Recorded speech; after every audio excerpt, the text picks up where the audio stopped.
Good morning, everybody. Wold Diego here. It's Friday.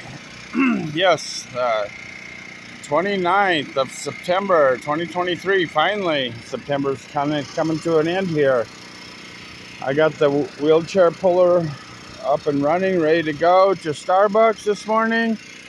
Mom's over there cleaning and feeding the pigeons. And it's a big day. I've got my hat pins, San Diego, Albuquerque, and Colorado Deputy Sheriff. Okay, San Diego Police, Albuquerque Police, Colorado Deputy Sheriff. All right, folks. Today in Vegas, the opening of the Sphere, the grand opening. That's going to be quite something, man. That's a unique experience. Light show, sound. I want to go. Okay, folks.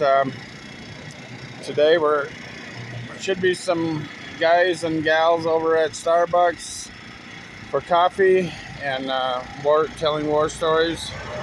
And I need to tell you some of my war stories. But first, let's get going safely here. Okay, here we go. Watch out for the big truck. Watch out for the big truck. You don't want to go under control and get stuck underneath a truck like that. Nothing left of me. Okay, the green light is up there on the, that's the AC battery charger, the alternating current battery charger. And over here is plugged directly into the side of the generators, the DC chargers. Okay, folks. All right. Now, right here, the most beautiful hat pin is San Diego Police. That one actually looks kind of real, like a miniature real badge. The Albuquerque one looks a little fake. And then the Colorado Deputy Sheriff is completely, that's a round enamel hat pin. It's still pretty cool, but it doesn't look like a badge. Anyway, folks, 1980. I believe it was January of 1980. I went directly from the University of San Diego with a bachelor's degree in cultural anthropology. I went directly into the San Diego Police Department, my first real big job. Of course, before that, when I was only, 16, 17, 18, I worked at McDonald's and different restaurants, Denny's restaurants. Okay, but this was my first real job, was San Diego Police. Went to the academy, 1980, and at that time, I don't know if it was Miramar College or Black. I can't even remember. I believe it was Miramar College.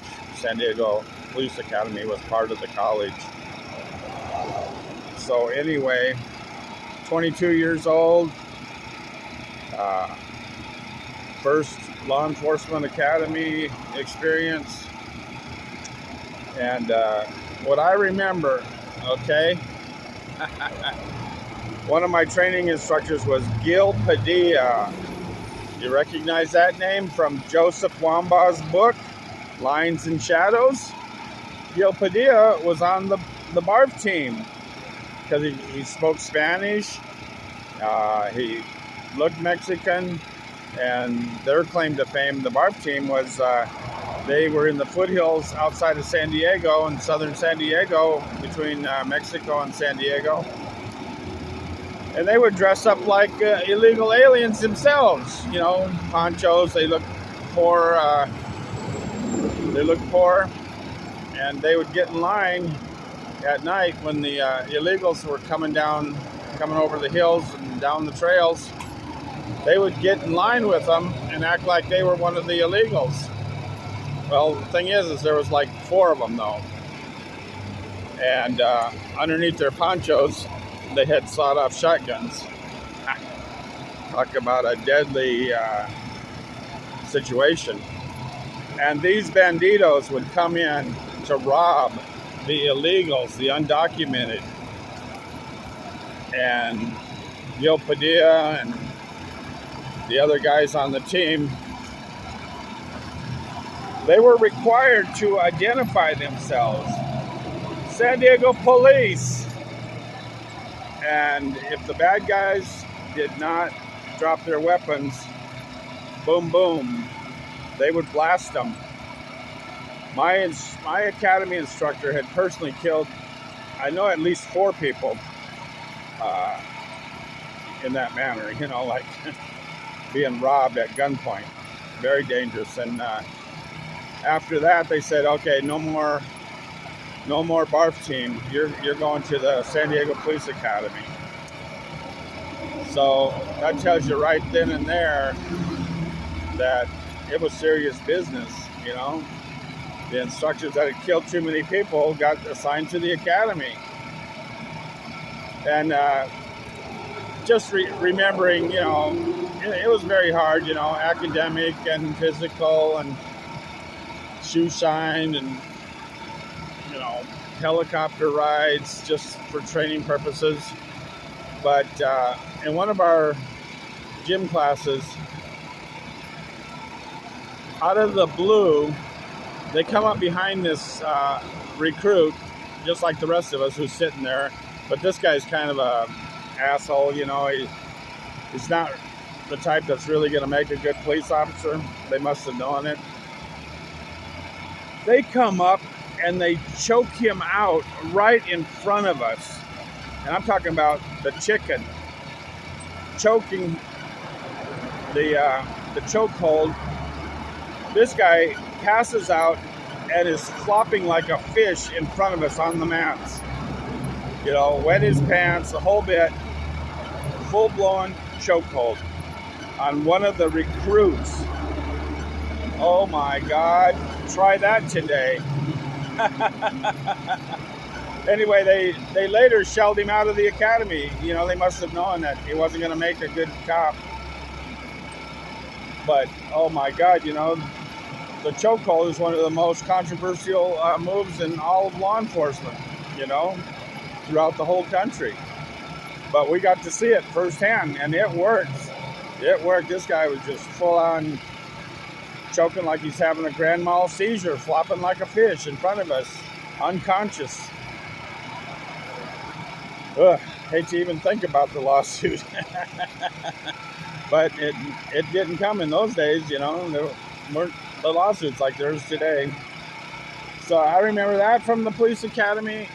And the other thing, I do remember one other physical event was they would say, okay, they would pair you up with somebody, and when they said go, your partner had to run around the building and come back in the building, and you had to chase him or her, and when you got back in the building, the fight was on. They put boxing gloves on us, and you had to start boxing, full-on fight. You know, this was a chase pursuit with a fight at the end.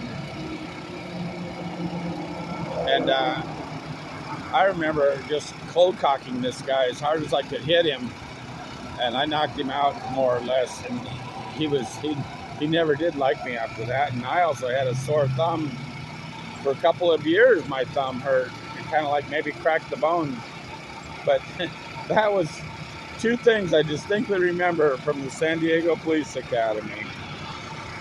And after 4 months police academy, if you graduate, then you get assigned to training officer. 1 month here, 1 month there, and 1 month somewhere. And you know, I had 3 different training officers, 1 month each. The first training officer was down in my area of choice, South San Diego, San Ysidro. But this guy was more like an administrator. He wanted to make sure my reports were letter perfect, that it looked like someone had typed them, but it was printing with an ink pen, printing. but he had me use a stencil and everything. That's all I remember is my reports had to look perfect and grammarly be perfect. Forget about learning any police work.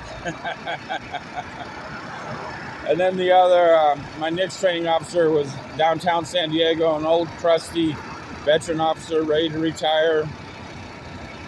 And all he cared about was that I would watch the police car and not answer the radio while he was making time with his Latin lover upstairs of her Mexican cafe.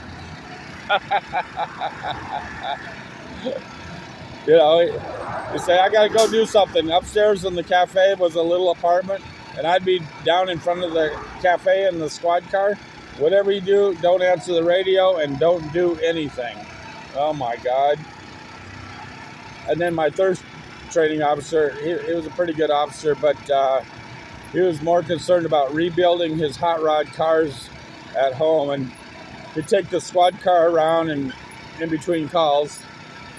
I remember one day he got a rear end transmission, a rear end to one of his race cars and put it in the trunk of the squad car. So we're driving around answering radio calls with the rear end of his car in the back in the trunk clunking around. Anyway, folks, after completing 3 months of on-the-job training with the training officer, I finally got assigned to Southern Division, which is South San Diego, San Ysidro. And by the way, that's where my dad was a Border Patrol. Anyway, folks, there's Starbucks over there. Sun's coming up. Las Vegas police motorcycle getting his gas.